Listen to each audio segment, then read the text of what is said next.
Muhammad's black slaves, because there's a common belief among Muslims today that Muhammad abolished slavery. It's absolute nonsense according to the Muslim sources. And there are Muslims who will just flat out lie. Reza Aslan, who portrays himself as a Muslim scholar, once said, speaking to an audience, he said, the first thing that Muhammad did when he rose to power was free all slaves.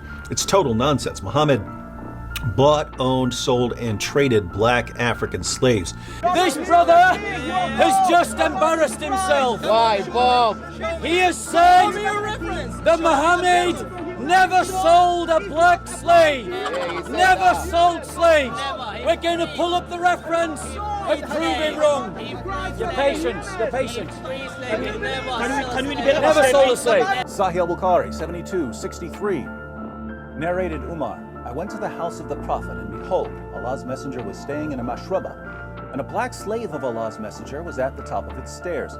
I said to him, tell the Prophet that here is Umar bin al-Khattab. Then he admitted me. Sahih al-Bukhari 61:61.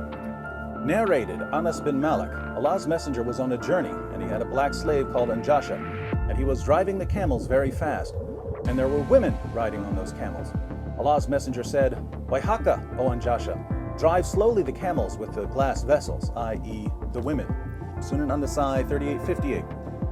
It was narrated that Abu Hurairah said, we were with the messenger of Allah in the year of Khaybar, and we did not get any spoils of war except for wealth, goods, and clothes. Then a man from Banu ad-Dubayb, who was called Rifa bin Zayd, gave the messenger of Allah a black slave who was called Middam.